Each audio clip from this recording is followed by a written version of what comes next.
अखिल भारतीय किसान सभेच्या शिष्टमंडळाची सरकारसोबत बैठक पार पडली।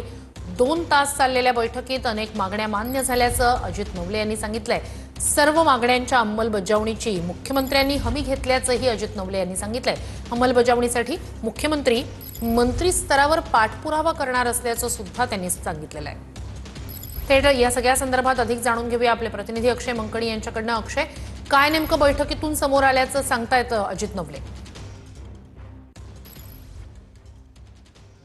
श्रुती, खरं तर आज 5 ते 6वा दिवस आहे या सगळ्या किसान सभेच्या लॉंग मार्चचा। आणि हा सगळा किसान सभेचा लॉंग मार्च जो आहे तो सध्या शहापूरच्या भातसा फाटा या नाक्यावरती आहे। आणि या संपूर्ण भातसा फाट्याच्या या सगळ्या मैदानावरती आजचा हा सगळा मुक्काम जो आहे तो किसान सभेच्या लॉंग मार्चचा असणार आहे। आदिवासी बांधव आपल्या वेगवेगळ्या मागण्यांसाठी गेल्या अनेक दिवसांपासून नाशिकच्या दिंडोरीपासून ते मुंबईच्या मंत्रालयापर्यंत हा लॉंग मार्च काढत होते। आणि जवळपास 6वा दिवस आहे आजचा। आणि हा 6वा दिवसाचा मुक्काम जो आहे तो या भातसा फाट्यावरती शहापूरमध्ये होणार आहे। आणि आज सरकारचे जे मंत्री आहेत गिरीश महाजन हे स्वतः या आदिवासी बांधवांशी संवाद साधण्याकरता या ठिकाणी येणार आहे। काल या लॉंग मार्चचं शिष्टमंडळ जे आहे ते सरकारशी चर्चा करण्याकरता मंत्रालयात सुद्धा गेलेलं होतं। खरं तर अनेक मागण्या आहेत।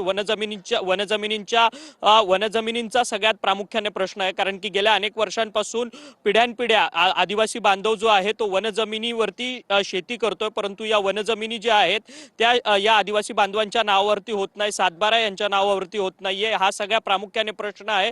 आणि या प्रश्नांकरता खरं तर गेल्या अनेक दिवसांपासून नक्कीच आता या